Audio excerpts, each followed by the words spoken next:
Hello. हाँ बेटा, आज मैं तुम्हारे सामने दो लाइनें गाने वाला हूँ। अपनी कुर्सियों को संभाल के रखिए। टमाटर वमाटर लेके आए हो तो उनको फेंक दीजिए पहले, बाद में जो फेंकना पड़े फ़ायदा क्या है। पांडे जी, पेपरवा दिए थे? नहीं दिए थे? ये डर कब ख़त्म करोगे? हैं? कितने नंबर है? आकृति। हाँ हाँ, आकृति 180। तुमको मतलब यूनिट एंड मेजरमेंट सबसे ज़्यादा आता है ना। मीनाक्षी कितने नंबर हैं? 165। मतलब तुमने अटेम्प्ट पूरे किए हैं 45। 45 में तुम्हारे 3 गलत हुए होंगे। सही बोला ना? कौन से 3 गलत हो गए? ऐसा तो कोई सवाल ना था गलत होने का। वो जी वाला गलत हो गया ना, सी। वो सही था, तो फिर कौन सा गलत हो गया?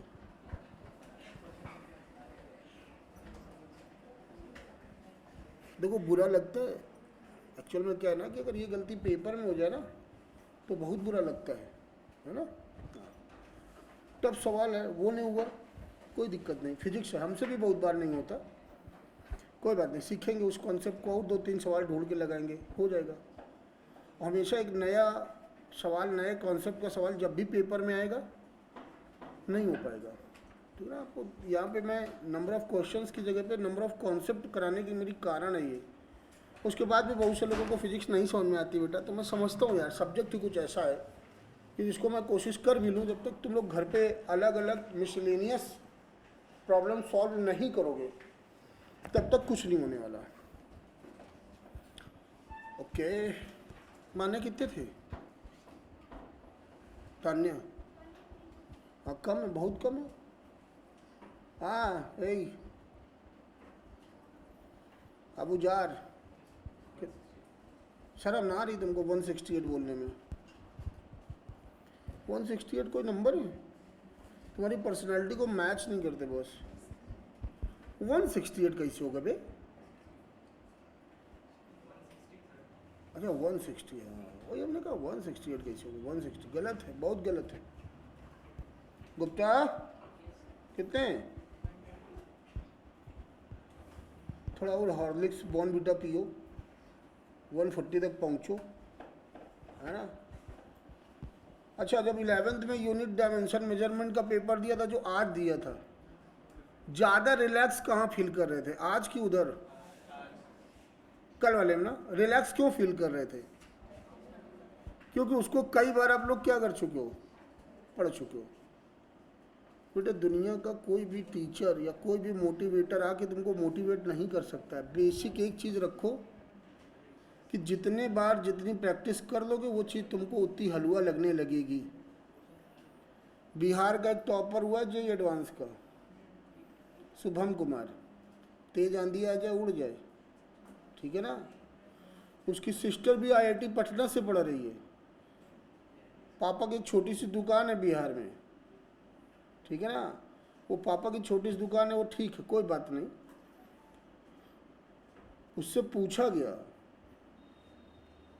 आने वाली जनरेशन के लिए क्या बोलना चाहते हो? क्या कुछ नहीं, क्या सिर्फ पढ़ना, सिर्फ पढ़ना। क्या मेहनत से पढ़ोगे रिजल्ट रिफ्लेक्ट होता है, बस। ये स्ट्रेटजी, वो टाइम टेबल कुछ नहीं, मेहनत से पढ़ना। वही मैं तुमको सिखा रहा हूँ कि it's time to recollect your strength and energy and start with alarm. And the schedule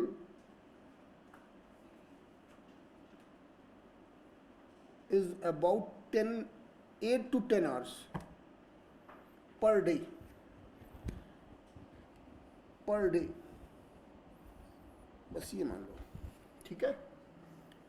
बाकी आ जाओ, वापस आ जाओ। ये बताओ क्या पढ़ा रहे थे? हमको जहाँ तक याद है थोड़ा बहुत, हमने रेजिस्टेंस करा दिया, ओमी करा दिया, रोमी करा दिया, है ना, और भी कुछ कराया था। अरे ओमी के दूसरे भाई है रोमी, जिसको नॉन ओमिक बोलते हैं।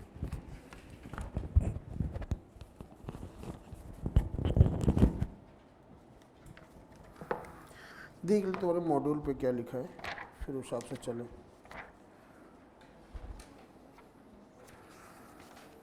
सुन रहा हूँ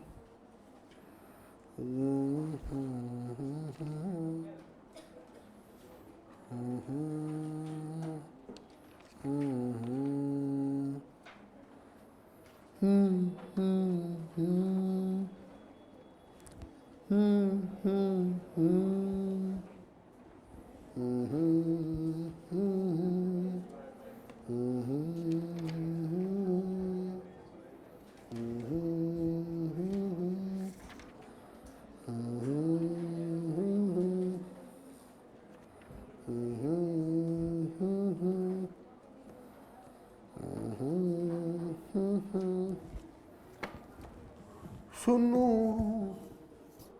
श्वेता, बहुत बतियाती हो तुम भी। कहते नई शराब की आंखों का, नजरों का भरम है।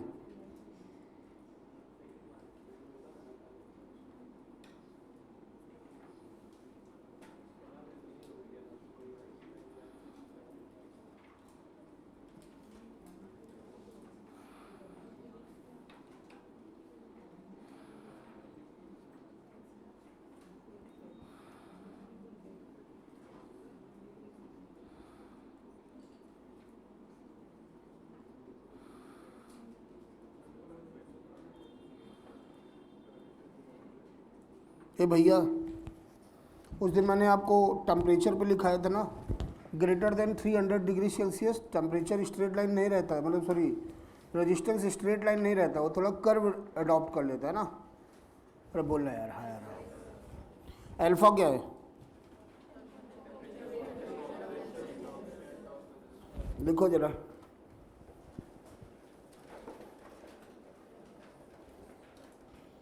लोगो अल्फा बराबर, मत लिखो अल्फा बराबर, जाने दो, मैं सवाल कराऊंगा। हाँ, अगली हेडिंग डालो, रेसिस्टिविटी। रेसिस्टिविटी, रेसिस्टिविटी या इसी को बोलते हैं स्पेसिफिक रेजिस्टेंस, या इसी को बोलते हैं स्पेसिफिक रेजिस्टेंस।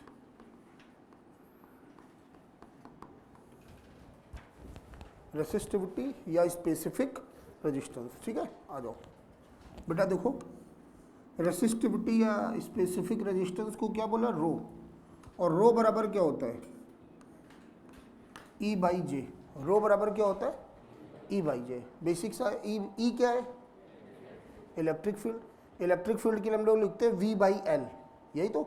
वी आपका हो गया potential difference across the wire, और जे क्या है, करंट डेंसिटी।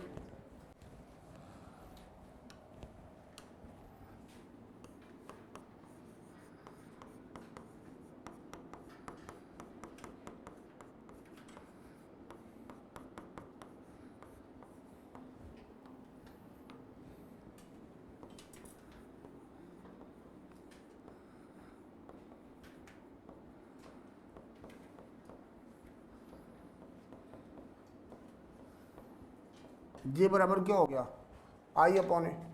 ये वैल्यू मैंने यहां पुट कर दी।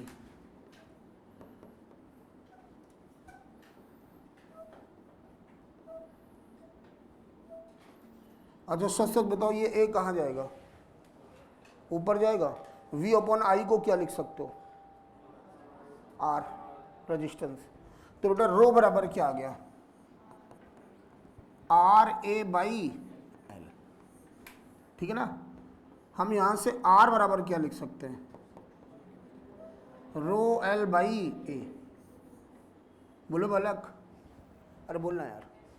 देखो आर बराबर रो एल बाई ए है। अपन लोगों ने पीछे पढ़ा था R proportional to L, are proportional to, और R proportional to 1/a, R proportional to 1/, जब दोनों प्रोपोर्शनल लगाओगे तो आर प्रोपोर्शनल टू L/a हो जाएगा कि नहीं हो जाएगा। और प्रोपोर्शनैलिटी का साइन हटाओगे, एक कांस्टेंट लाओगे, वो कांस्टेंट क्या है, रो है। क्या है, रो है, ठीक है ना। तो ये बेटा फार्मूला आपको याद रखना है, इस फार्मूले से अपन लोग बहुत कुछ करेंगे, भरोसा करो बहुत कुछ करेंगे, ठीक है ना। तो आर बराबर रो एल अपॉन है, आर बराबर रो एल अपॉन है। रो क्या है, एल क्या है, ए क्या है। अच्छा एक ही जगह और क्या लिख सकते हो, पाई आर स्क्वायर, एक ही जगह क्या लिख सकते हो, पाई आर स्क्वायर, ठीक है ना। और एक चीज सुन लेना, अब है तो यहीं पे लिखा देते हैं। ए मिस्टर इंडिया किसके लिए बात कर रहे हैं, अगर हॉलो सिलेंडर बोला है तो एक इनर रेडियस होगा और एक आउटर रेडियस होगा। तो आर बराबर rho L upon pi R2 square minus R1 square, R बराबर rho L upon pi R2 square minus R2 outer radius हो जाएगा, R1 इनर रेडियस हो जाएगा। ओके कोई दिक्कत किसी को, याद रखना है ना, तो इतना लिखो।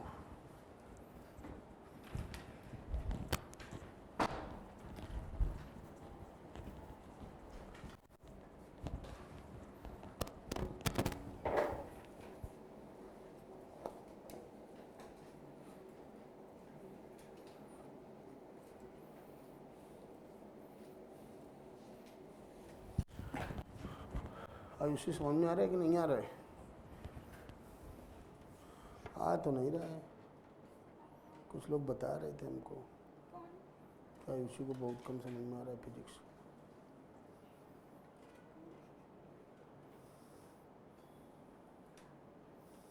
ये तो तुम भी जानती हो।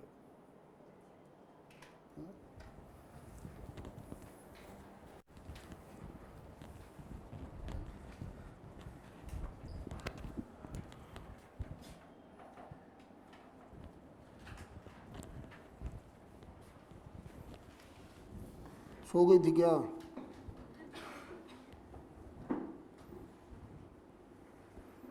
बारिश हो रही थी, अच्छा मुझे सुनाई दिया बारिश हो रही थी।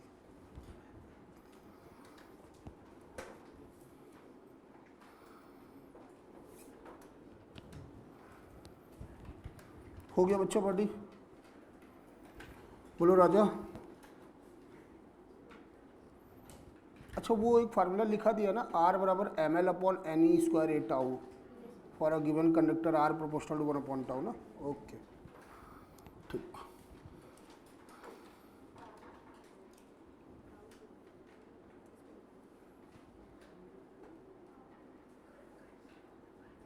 हो गया, चलो फिर स्टार्ट करते हैं, बोलूँ मैं बेटा, इसका यूनिट लिखो एसआई यूनिट,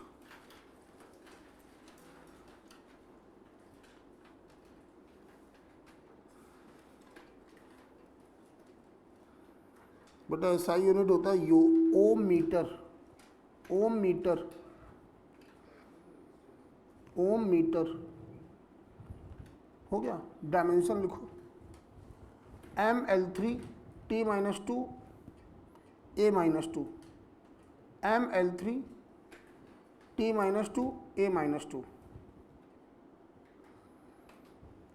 टाउ के साथ क्या रिलेशन बनेगा, टाउ के साथ क्या रिलेशन बनेगा, रिलैक्सेशन टाइम के टर्म में क्या बनेगा। देखो आर की जगह क्या लिखा जाए,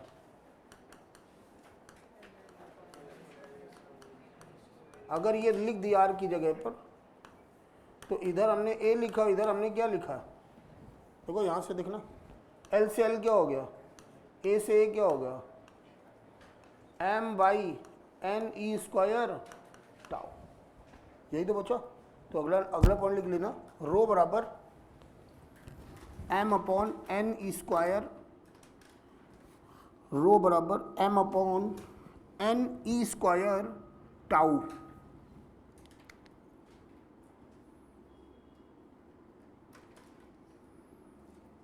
चलो अब मैं कुछ बोल रहा हूँ, ध्यान से सुनना।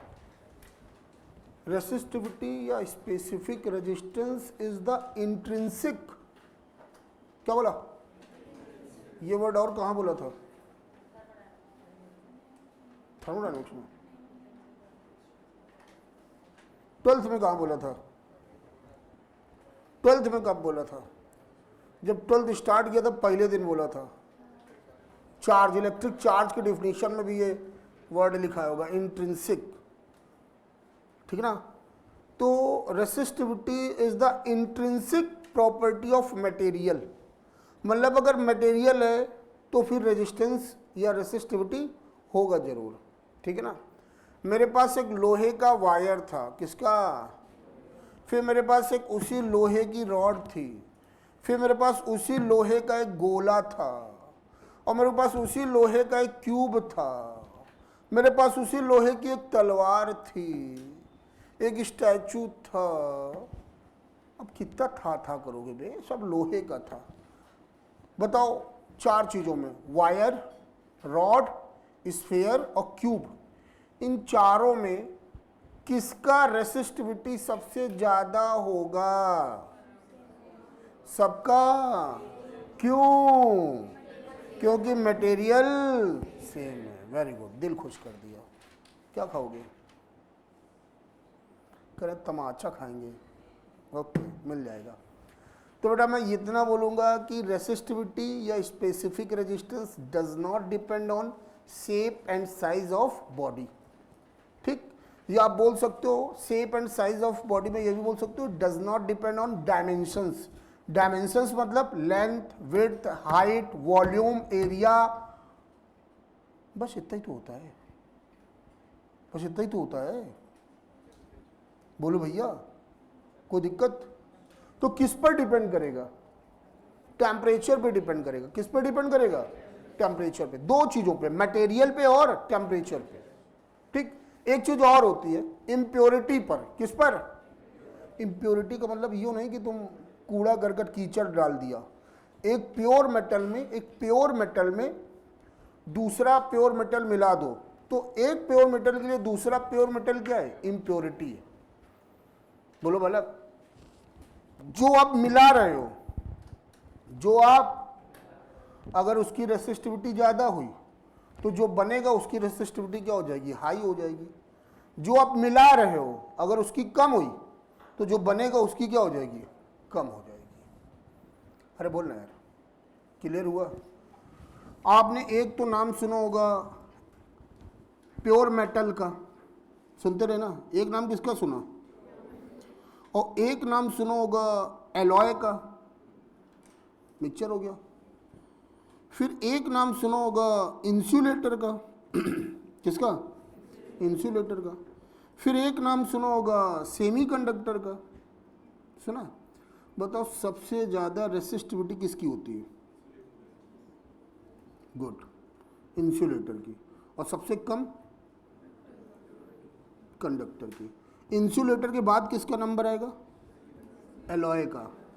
फिर किसका नंबर आएगा, सेमीकंडक्टर का। सबसे लास्ट में कौन आएगा, ठीक।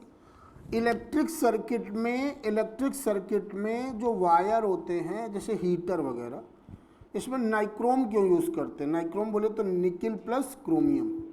तो उसका एक लॉजिक ये भी चिपका सकते हो कि इसका स्पेसिफिक रेजिस्टेंस या रेसिस्टिविटी क्या होती है, हाई होती है।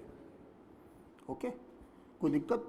तो ये बात क्लियर हो गई कि स्पेसिफिक रेजिस्टेंस या रेसिस्टिविटी किस पर डिपेंड करता है, टेम्परेचर और मटेरियल पे। किस पर डिपेंड नहीं करता, शेप एंड साइज, डायमेंशंस मतलब लेंथ, विड्थ, एरिया, ये सब, इस पर डिपेंडेंसी नहीं है। कोई दिक्कत किसी को, इतना लिखा दूं मैं, लिखो पे।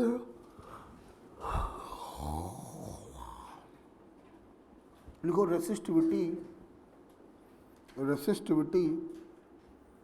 does not depend on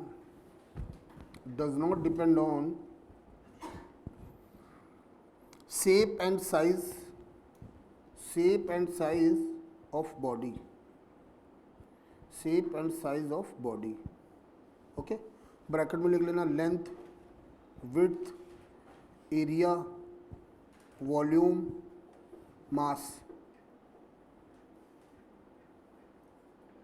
ठीक है ना। अगला पॉइंट लिखिएगा,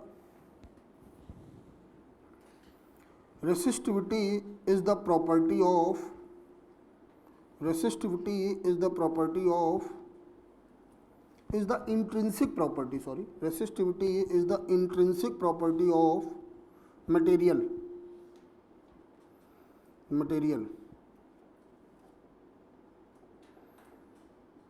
intrinsic property of material। बोले बालक, ठीक है ना। तो किस पर डिपेंड करेगा,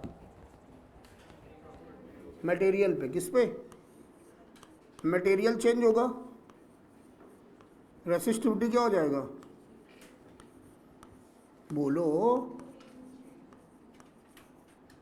ऐसे शांत बैठ जाओ तो नींद आने लगता है।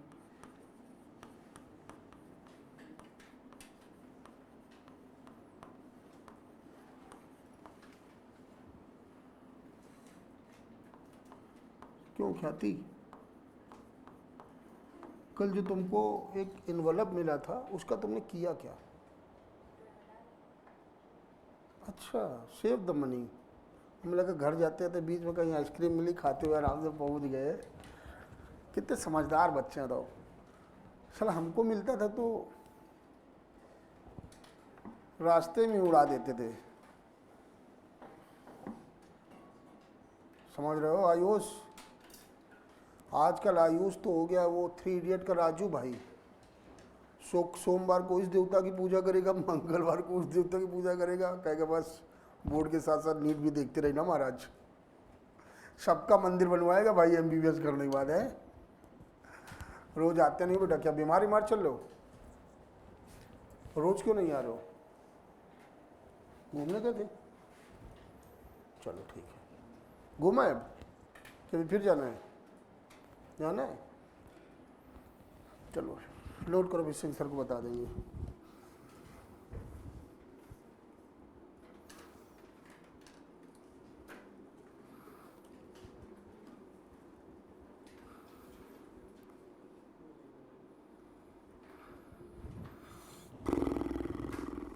हो गया। अगला नेक्स्ट पॉइंट लिखो बेटा, resistivity depends on temperature, resistivity depends on temperature, depends on temperature। लिख गया? इसी में लिखना फॉर मेटल्स, फॉर मेटल्स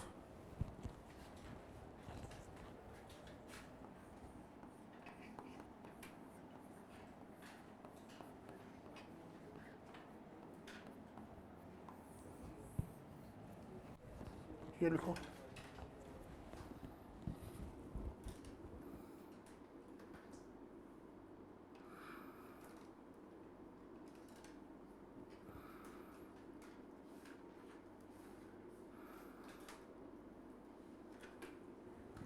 हो गया।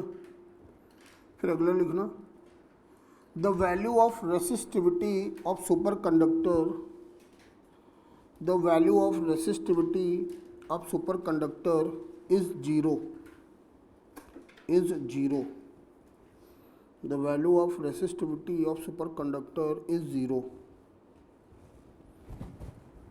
हो गया, हो गया बेटा। अगली हेडिंग डालना conductance, conductance.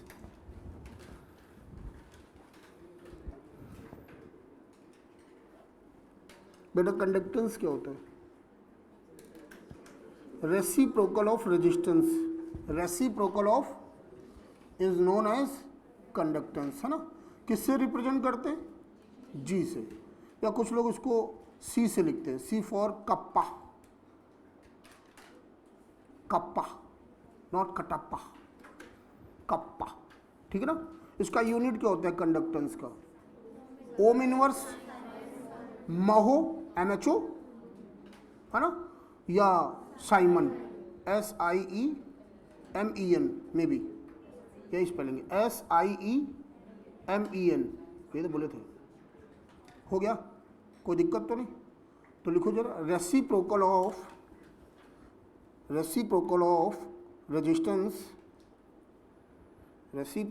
Resistance is known as electric resistance. Reciprocal of resistance is known as, क्या गलत बोलिए हमने, क्या बोलिए, रेसिप्रोकल ऑफ रेजिस्टेंस बोला है या रेसिप्रोकल ऑफ इलेक्ट्रिक रेजिस्टेंस बोला है?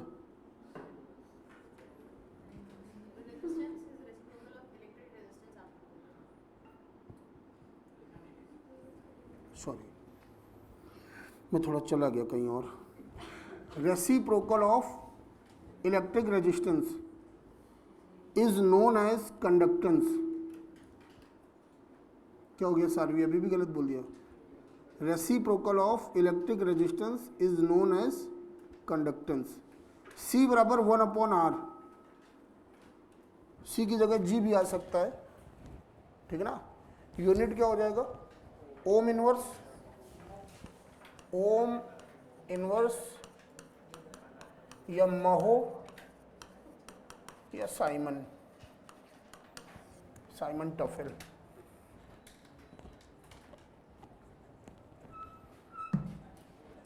हो गया।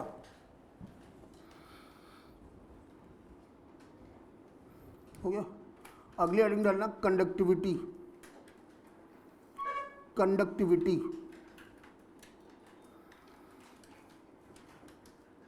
बोले the reciprocal of resistivity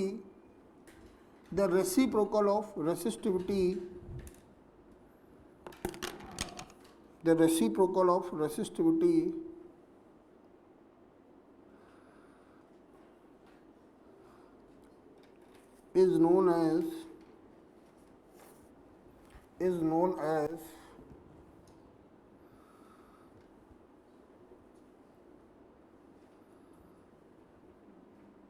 conductivity।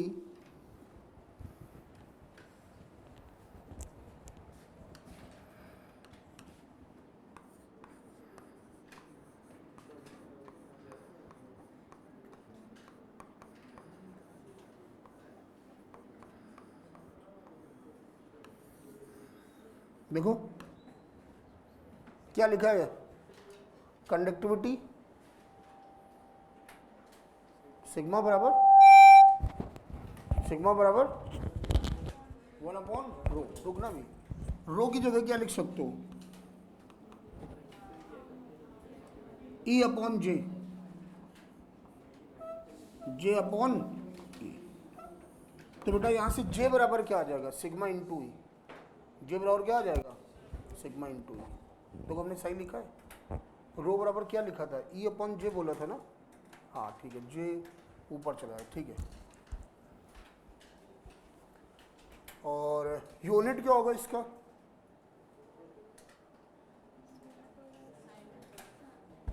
इसका यूनिट होगा ओम मीटर इनवर्स, या लिखेंगे महो/मीटर।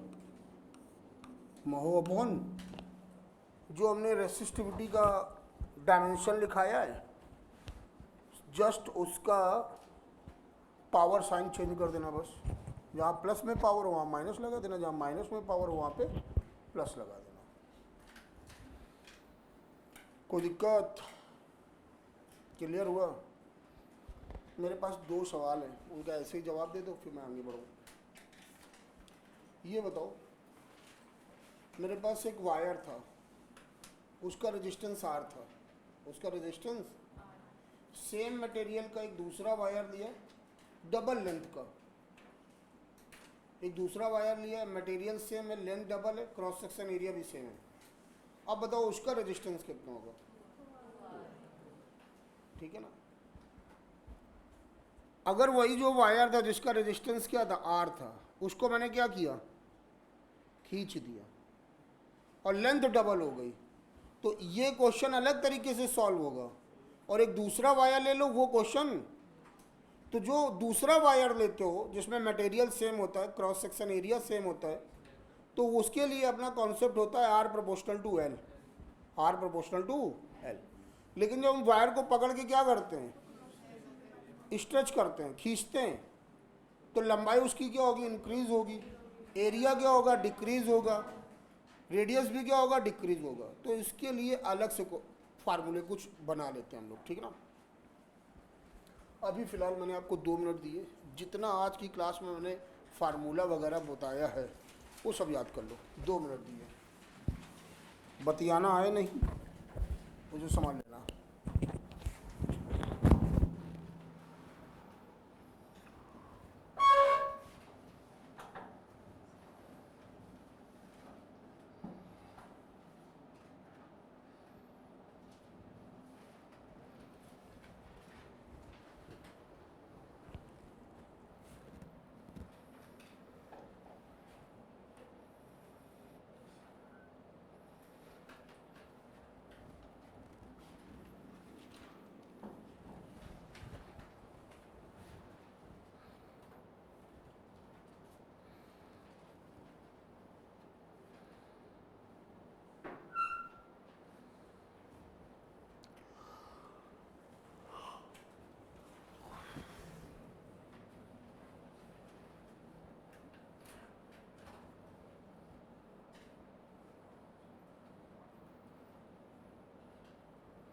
ए, मैंने सब कुछ लिखा है, एक चीज़ लिखाना भूल गया हूँ कि जो इलेक्ट्रिक रेजिस्टेंस होता है वो अप्लाइड वोल्टेज और फ्लोइंग करंट पे डिपेंड नहीं करता है ना। ये बात मैंने नहीं बताई तुमको, तो आज मैंने बता दिया है। इलेक्ट्रिक रेजिस्टेंस में एक लाइन लिखाना भूल गया कि जो इलेक्ट्रिक रेजिस्टेंस है, फार्मूला तो आर बराबर वी अपॉन आई है ना, लेकिन एक्चुअल में वो वी और आई पे डिपेंड नहीं करता है। जैसे ही आप वी बढ़ाते हो आई भी क्या होता है, बढ़ जाता है।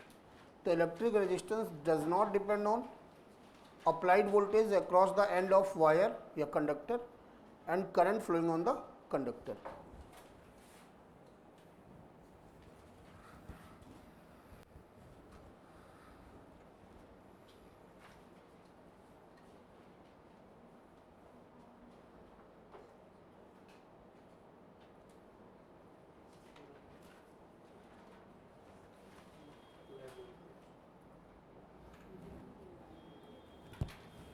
हो गया।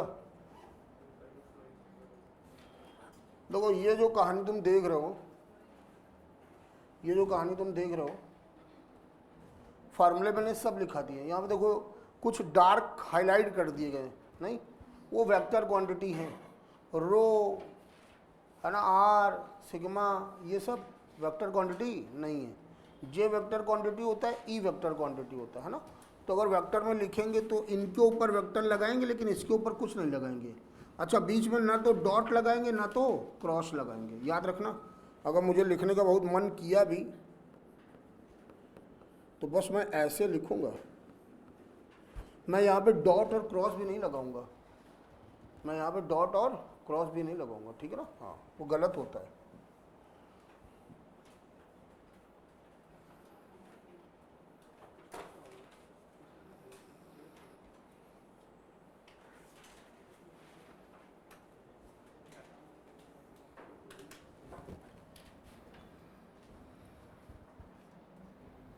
ये जितनी कहानी लिखी है ये सब तुमको लिखा चुका हूँ मैं।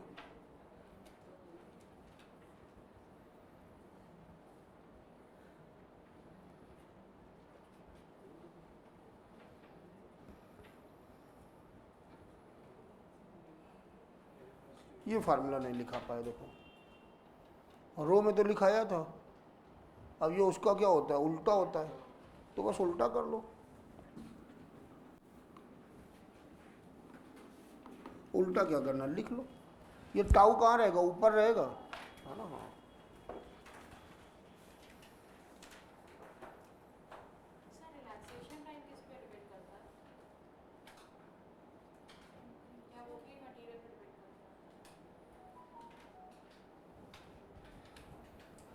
देखो जितने ज़्यादा फ्री इलेक्ट्रॉन्स होंगे कोलिजन उतने ज़्यादा होंगे, और जितने ज़्यादा कोलिजन होंगे पर यूनिट वॉल्यूम पर, पाथ उतना क्या होगा, छोटा होगा, और पाथ जितना छोटा होगा रिलैक्सेशन टाइम भी उतना ही क्या होगा, छोटा होगा।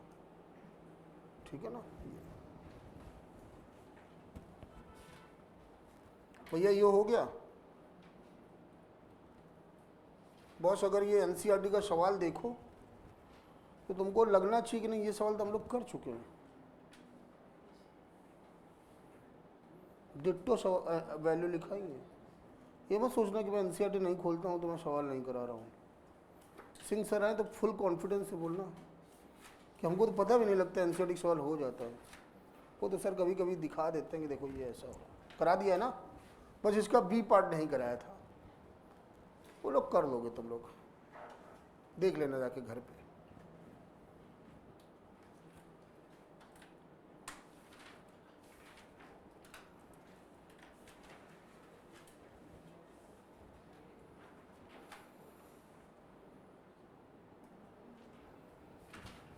एग्जाम्पल नंबर 3.2 होमवर्क है आपका।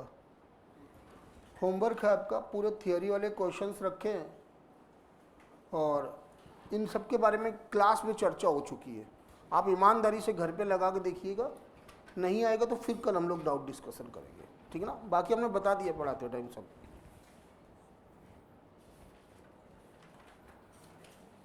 बेटा मोबिलिटी लिखा दिया, बस मोबिलिटी पे ये नहीं लिखाया। अब भाई वी डी बराबर लिखा दिया था तो ये नहीं लिखाया कि वी डी की जगह पे small e capital e upon, अच्छा हाँ वही small e capital e upon m tau वो रख दिया जाता है ना। कितना तो मैनेज कर ही लोगे।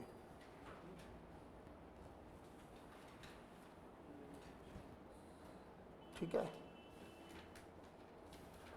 भैया, कोई दिक्कत तो नहीं, इस फार्मूले को देख के परेशान तो नहीं हो कि सर ने ये नहीं लिखाया यार, ये हमारी क्लास ऐसा तो नहीं हो रहा कि मेरे एग्ज़ाम में आ जाता तो मैं क्या करता, उफ पसीना आ जाता, फिर मैं क्या करता, ऐसा कुछ फील तो नहीं हो रहा है। नितिन भाई जीभ निकालने की नहीं है, हट जीभ निकालता है। इधर देखो, ध्यान से देखना,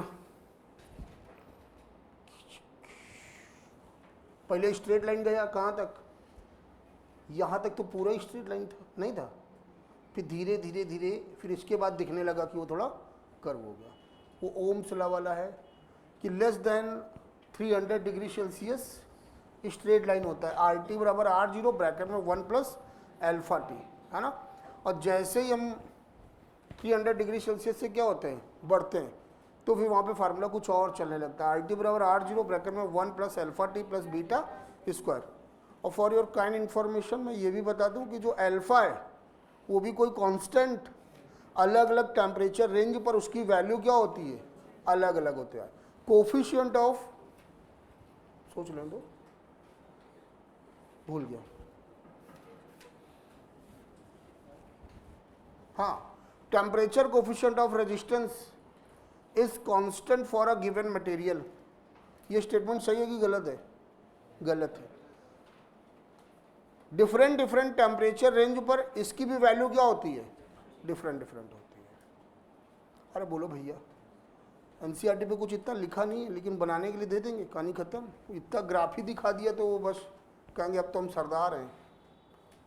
सरदार ज्वाला सिंह एंड गट्टा सिंह, इनको देख के बहुत परेशान मत हो ना। आगे चल के सेमी कंडक्टर पढ़ेंगे, वहाँ पे ऐसे बहुत सारे ग्राफ देखोगे आप, ठीक है ना।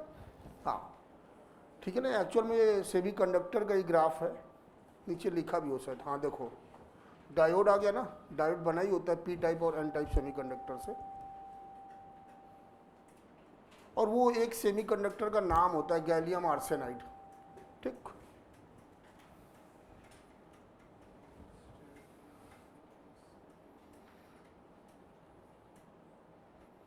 ये नीचे वाला लिख दिया मैंने। Resistivity of various materials, the materials are classified as conductor, semiconductor and insulator depending on their resistivity in an increasing order of their values. Metals have low resistivity. Okay, लिखाया भी है कंडक्टर पे। हाँ, ये इतना डाटा भैया अपने को भी याद नहीं रहता, ठीक ना। और मैं लिखाता इसको कब लिखाता, जब मैं सेमी कंडक्टर पढ़ाता, लिखाता किताब से देख के मैं भी लिखा देता, अपने को याद नहीं रहता जो बात है। देखो ठीक, तो जहाँ पे लिखा है वहाँ पे नीचे लिख सकते हो, कंडक्टर के नीचे 10⁻⁸ ohm metre to 10⁻⁶ ohm metre. क्योंकि जो मैच द कॉलम होता है ना, मैच द कॉलम, वहाँ पे उठा के दे दिया तो दिक्कत हो जाएगी। अपन एक 0.1% रत्ती भर कसर नहीं छोड़ना चाहते। कहाँ लिखना चाहते हो पता है ना, अभी जो एक ऑर्डर नहीं लिखाया था डिसेंडिंग ऑर्डर, वही कंडक्टर के नीचे लिखो।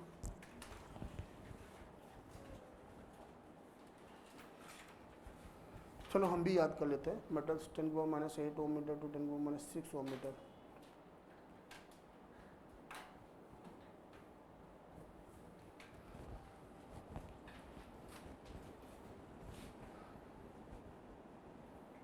चलो कल सुनेंगे एक दूसरे से, ठीक है। चैलेंज है, किसको याद रहता है। किसी भी दिन रैंडमली तुम मेरे से पूछना कि सर जरा मेटल्स का रेसिस्टिविटी बताओ, ठीक है। फिर देखना मैं बता पाता हूँ नहीं बता पाता। 10⁻⁸ ओम मीटर से 10⁻⁶ ओम मीटर। अब इसके बाद मैं कभी भी इस पेज को नहीं पलटाऊंगा, ये मैं प्रॉमिस कर रहा हूँ। बस हाँ, शाम के 8 बजे तक मैं इसको 10 बार सोचूंगा, ठीक है ना। उसके नीचे वाली लाइन देखो जरा, तब तक मैं सोच लेता हूँ। आर इंसुलेटर लाइट जाने दो, ये कितना लिखा है 10⁻18 टाइम्स ग्रेटर देन। तो बॉस 10⁻18 टाइम्स का मतलब हो गया 10 टू पावर 10 टू 10 की पावर 12, 10 की पावर 10 टू 10 की पावर 12। अरे बोलो बच्चा,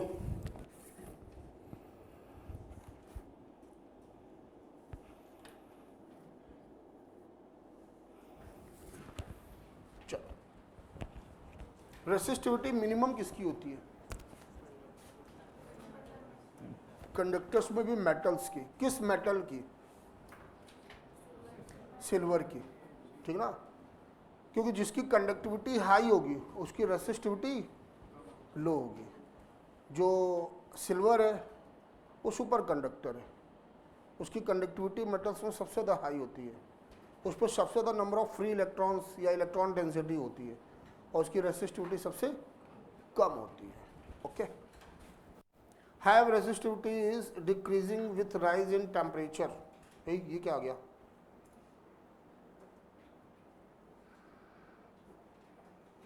अच्छा ये बेटा उसके लिए लिखा है, अभी लिखाना है, ये बाद में लिखाएंगे इसको। ये उनके लिए लिखा दिया है सेमीकंडक्टर के लिए, कि टेम्परेचर के साथ ये रेसिस्टिविटी क्या होती है, डिक्रीज होती है। जबकि आपने लिखा है रो T बराबर rho naught 1 plus alpha delta T लिखा है, और उसके आगे 2 शब्द लिखे फॉर मेटल्स। तो उस रिलेशन से पता चल रहा है कि resistivity of metal increases with rise in temperature. Metals या कंडक्टर की जो रेसिस्टिविटी है टेम्परेचर के साथ क्या होती है, इंक्रीज होती है, ठीक ना।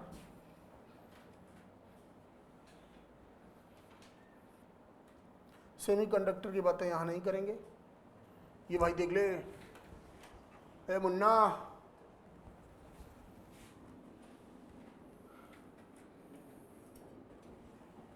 the resistivity of a material is found to be dependent on temperature. Different materials do not exhibit same dependence on temperature. Over a limited range of temperature that is not too large, the resistivity of a metallic conductor is approximately given by यही तो delta T वाला formula लिखाया है। Rho T is the resistivity at temperature T, delta T के आगे ये लिख लेना T माइनस T नॉट, ये कंफ्यूजन नहीं रहेगा, T माइनस T नॉट, ऐसे लिख लेना।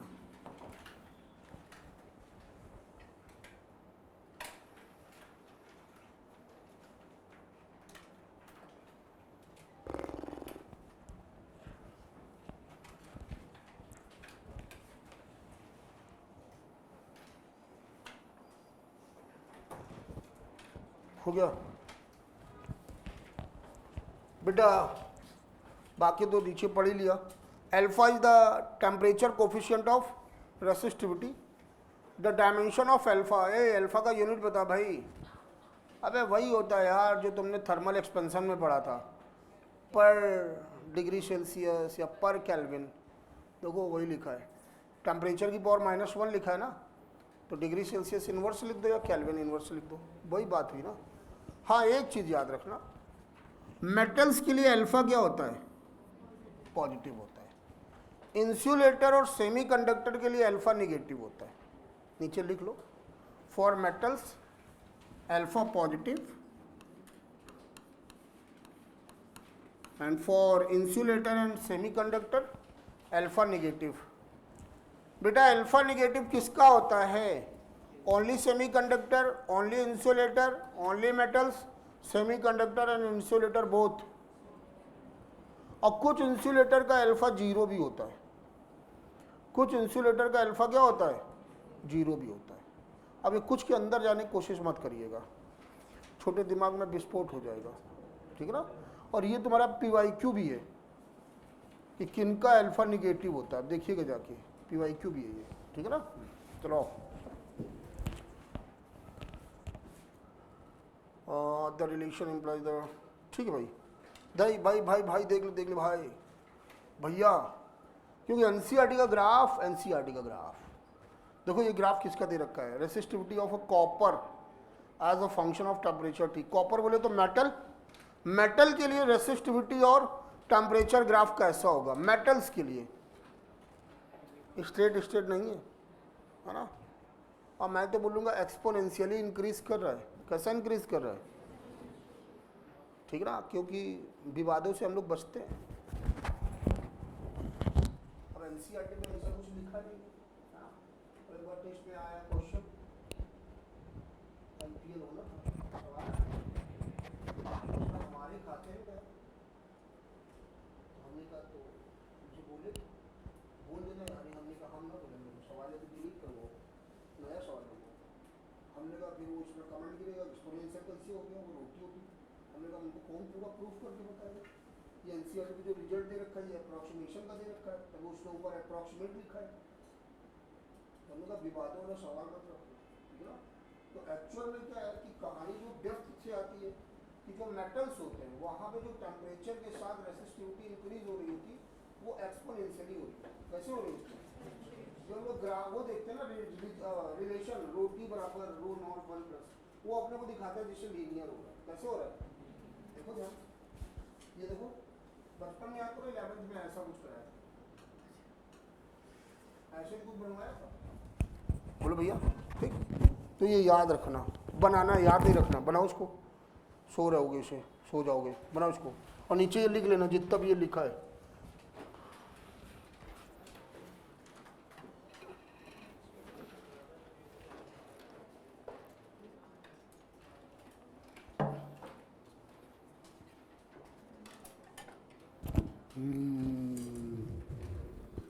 अग्रिमा कितने नंबर है तुम्हारे? 130। कैसा लग रहा है? स्कोर कैसा है तुम्हारे हिसाब से? अच्छा नहीं है? क्यों? अच्छा 11th में यूनिट डायमेंशन के जब पेपर हुआ था तब कितने आए थे? तो एक साल में तुमने 17 नंबर बढ़ाए हैं, तो गलती कहाँ कर दी?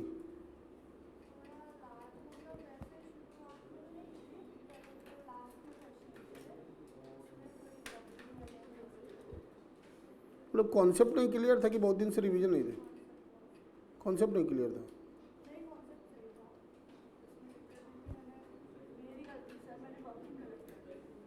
पक्का ना? अरे भैया पेपर हुआ देख के, ये नहीं कि पूछने 9-11 का है। अगर कोई कॉन्सेप्ट हिला हुआ है, क्लियर नहीं है, तो पेपर लेके आ जाना, पूछ लेना। और बाकी शर्माते रहो तो शर्माते रहो। देखो हाँ, अब रजनीकांत हम हैं नहीं, चलो हमारा एंट्री पे ही गाना बजने लगे, वो धुड़ुम धुड़ुम धुड़ुम।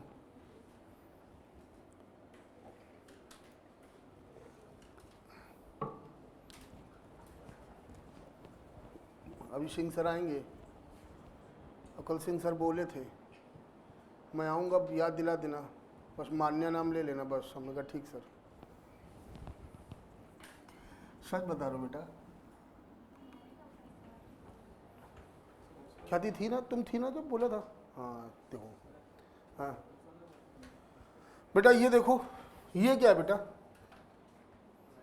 नाइक्रोम, मतलब ये किसके लिए है, एलॉय के लिए बेटा, किसके लिए, और ये बेटा किसके लिए, प्योर मेटल के लिए। किसके लिए, प्योर मेटल। कॉपर का मतलब मेटल है। बनाओ भाई, यहाँ पे लिख लेना एलॉय, बनाओ इसको। और क्या, नहीं डेटा एटा नहीं लिखना भाई, नहीं बस ये लिखो कि ये मेटल के लिए, फॉर मेटल्स। डेटा एटा लिख के क्या करोगे भाई।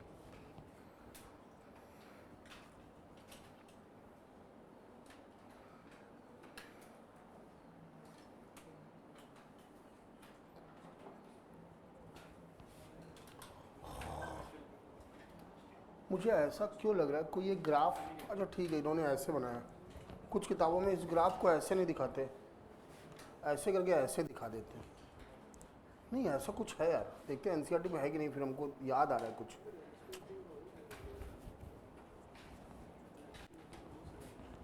बेटा मेटल्स उसका एलॉय का बनाया, ये बेटा किसका है, सेमीकंडक्टर। बनाओ इसको भी।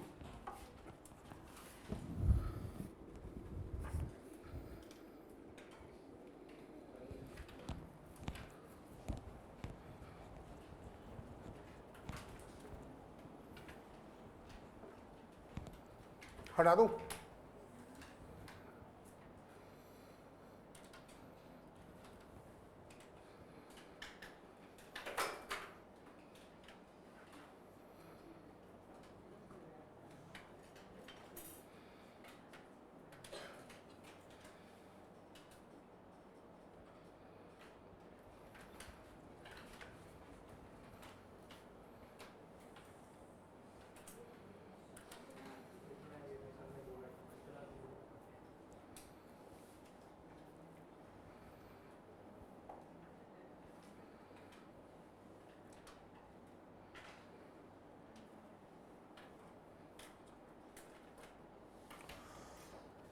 ये फार्मूला तो लिख चुके हैं ना हम लोग।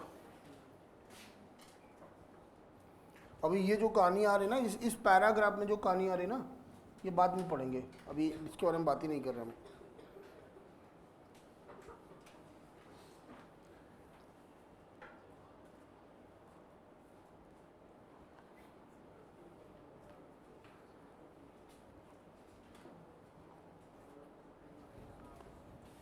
हो गया, टाटा बाय बाय।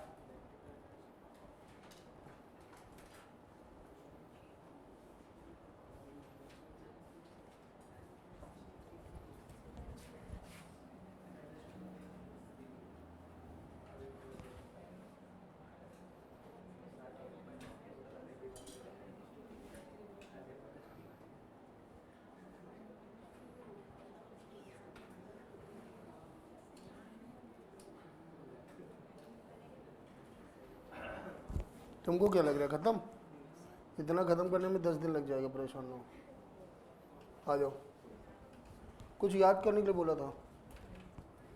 अरे अभी बोला नहीं तो 2 मिनट दिए, भूले थे यार। ये मेरा गेम है बेटा, अब फिर 1 मिनट चाहिए।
हो गया बेटा, याद हो गया? चलो योगिता, रो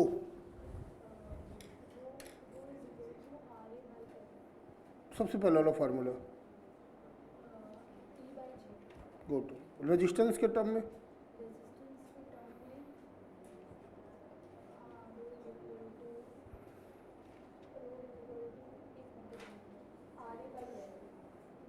ठीक। रिलैक्सेशन टाइम के टर्म में रो किस पर डिपेंड नहीं करता? मास पे,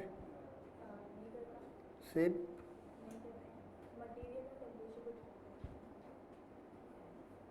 बैठो बैठो बैठो, पांडे खड़ो,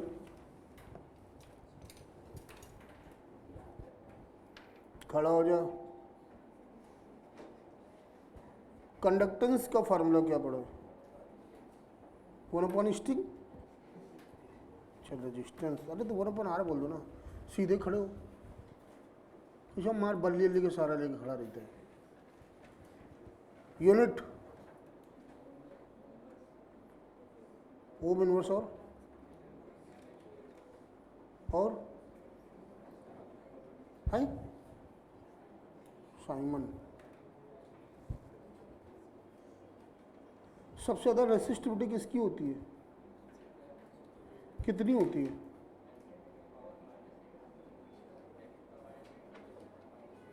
मेटल्स की होती है 10⁻⁸ टू 10⁻⁶ ओम मीटर, और इंसुलेटर की 18 टाइम्स होती है।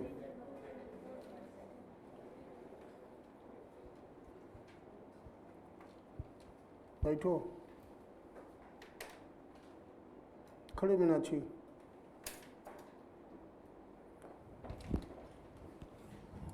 अगर एक वायर था, मतलब एक स्फीयर था, उसको मेल्ट करके क्यूब बना दिया गया, बताओ कौन कौन सी प्रॉपर्टीज चेंज नहीं होंगी?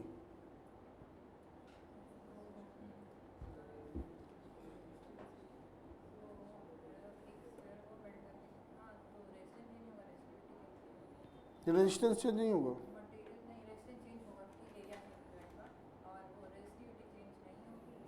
और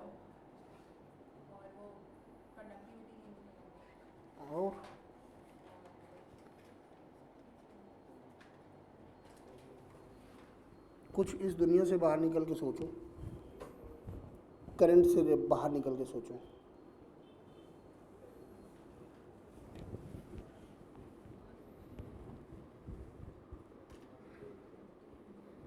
डेंसिटी चेंज होगी क्या? मास चेंज होगा क्या? वॉल्यूम चेंज होगा क्या? तो इनको भी याद रखना, सवाल कुछ भी बना सकते हो ना, बताओ।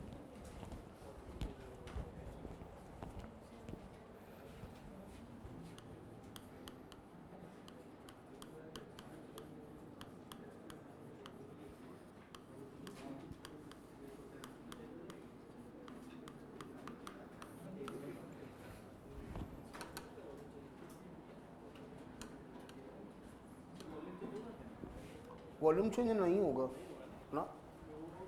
वॉल्यूम क्यों चेंज होगा? अरे शेप चेंज होगा, वो बात अलग है। वॉल्यूम शेप पे थोड़ा डिपेंड करता है बस।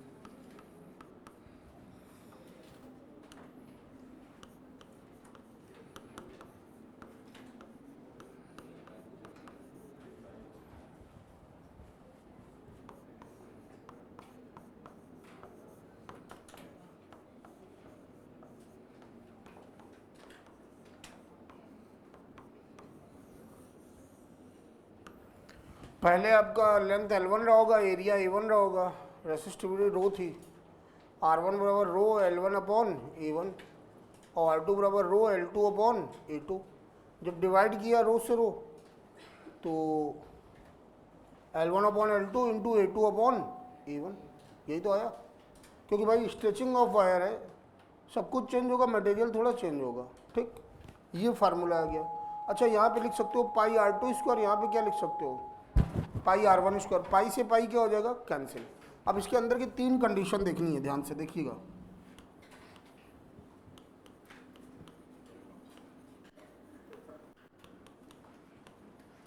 इसका मतलब कोई मेरे को समझा दे। आपने तार को स्ट्रेच किया, अब जो उसकी नई लेंथ है, न्यू लेंथ है, इनिशियल लेंथ का कितना हो गई, n टाइम्स हो गई, यही तो।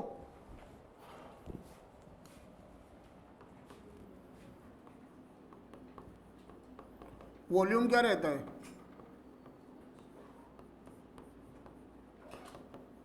कांस्टेंट रहता है ना भाई मेरे। A2 अपॉन A1 की जगह क्या लिख सकते हैं, हाँ A2 अपॉन A1 की जगह क्या लिख सकते हैं, कहाँ सोच रहे हो भाई, यही क्यों लिख सकते हैं, या यही के बारे में क्यों सोचा, क्योंकि कंडीशन क्या गिवन थी, पूरा क्वेश्चन किसमें फ्रेम था, लेंथ में। तो हमको सिर्फ लेंथ वाला फार्मूला बनाना है, ठीक है ना। तो यहाँ ध्यान से देखना, R1 अपॉन R2 बराबर L1 अपॉन L2 का होल स्क्वायर हो जाएगा कि नहीं हो जाएगा, अरे बोलना यार। यहाँ पे L1 अपॉन L2 रखा, ऑलरेडी L1 अपॉन L2 था तो होल स्क्वायर हुआ। L2 की जगह बताओ क्या रखोगे, L1 से L1 क्या हो गया,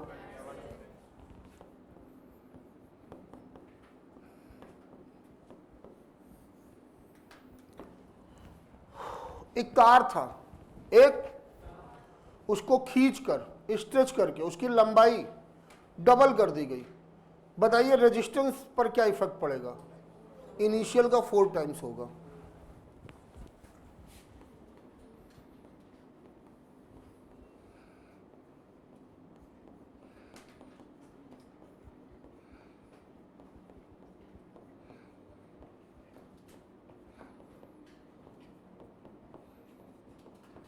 फोर टाइम्स तो हो गया, कितने परसेंट इंक्रीज हुआ, n मतलब टाइम्स है, लेंथ को कितना किया आपने, डबल।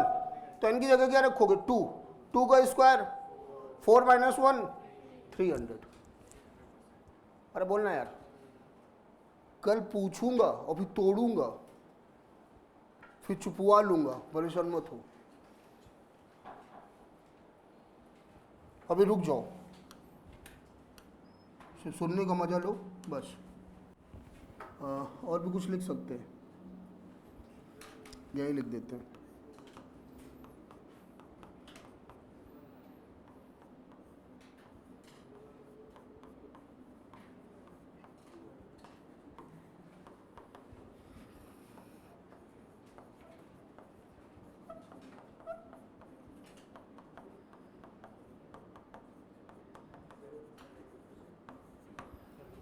बेटा आपसे बोला गया एक तार को खींचा जा रहा है, तार की लंबाई 10% इंक्रीज हो गई। यहां पर क्या दे रखा था, टाइम्स दे रखा था, n टाइम्स। समझ रहे हो ना कि मैं अकेला खुद ही पढ़ा रहा हूं, खुद ही समझा रहा हूं, बोला हाल तो नहीं है। मेरा रूम पूरा खाली है, मुझे लग रहा मैं टीचर था पहले कभी, तो मैं खुद ही पढ़ा रहा हूँ। समझ रहे हो, घर वाले सोच रहे हैं अरे यहाँ तो कोई है ही नहीं, बात किससे कर रहा है। ए निहाल बैठो ना, ठीक है, मुझे लगा मैं भ्रम में हूँ। तो बेटा ये किस में दे रखा होगा, टाइम्स में। खींचा गया है, लेंथ परसेंटेज में गिवन है, मान लो 10% इंक्रीज हो गई। बताओ रेजिस्टेंस कितने परसेंट इंक्रीज होगा, 10 इंटू 2, 10 का स्क्वायर 100/100 21। ओ मिस्टर इंडिया, ये कोई नया फार्मूला नहीं दिया, 11th में शुरुआत किया था work energy and power, string में फ्रीक्वेंसी और वो सब, सिंपल पेंडुलम टी और एल, आज यहाँ भी कुंदवा दिया। ठीक, और ये सिर्फ पूरे इंडिया में कौन बनाता है, इस पे तो मैं ऐसे करके बोल सकता हूँ, मैंने ही बनाया, यूट्यूब वाले मेरा देख के पढ़ा रहे हो वो तो अलग है। ए साक्षी हंसो मत, है ना। 2 साल पहले जिन्होंने टॉपर दिया था ऑल इंडिया 1 रैंक, 2 बार फ़ोन कर चुके हैं, छोड़ के नहीं गया तुम लोगों को। हाँ, हल्के मत लो। वो बात अलग है कि मैं क्लास में रह के बताता नहीं कि मैं इतना तीर खा हूँ। इधर आओ, ये हुआ, रुको जरा भी, अगला तुमको करना है। स्ट्रेच किया गया, क्या किया गया, और लेंथ 20% इंक्रीज हो गई। कितने परसेंट बताओ? रेजिस्टेंस कितने परसेंट इंक्रीज होगा? 44। बोल भैया 25%।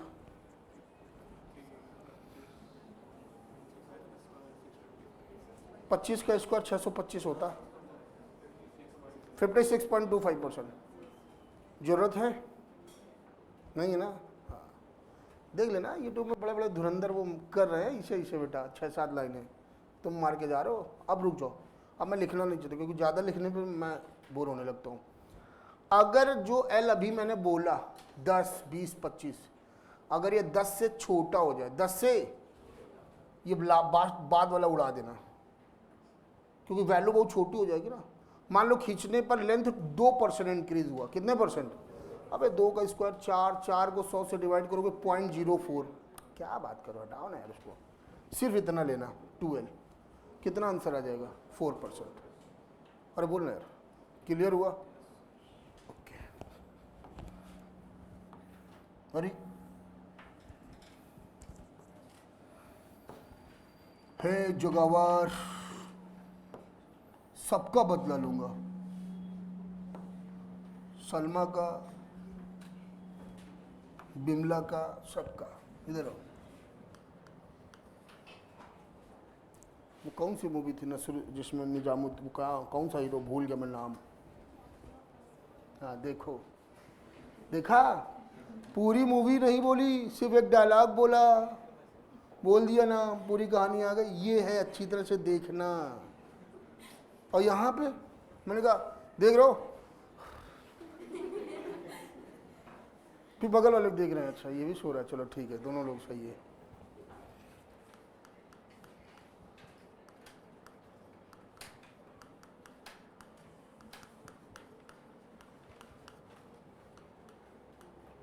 बेटा यहाँ पे जो n होगा वो 1 से बड़ा होगा, 2 गुना, 3 गुना, 4 गुना, इस टाइप का है ना। लेकिन यहाँ पे जो n होगा वो 1 से क्या होगा?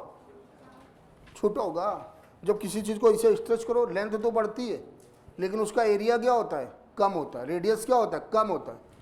आधा हो सकता है, 1/3 हो सकता है, 1/4 हो सकता है। यहाँ पे क्या गिवन है? एरिया। हमारा मेन फार्मूला किसमें ट्रांसफर होगा? एरिया पे। L1/L2 क्या दे रखा है? अब मैं यहाँ पे L1/L2 जगह क्या लिख दूंगा? A2/A1। तो यहाँ पे बन जाएगा R1/R2 बराबर A2/A1 का, A2 जगह क्या रख दिया? NA1। A1 से A1 क्या हो गया? बताओ R2 बराबर क्या हो गया?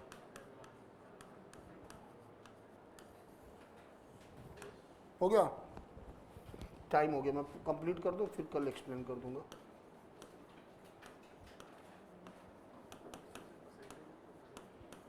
यहाँ भी n इज लेस देन 1 होगा। यहाँ पे पाई R2 स्क्वायर, यहाँ पे पाई R1 स्क्वायर। पावर कितना हो जाएगा? 4।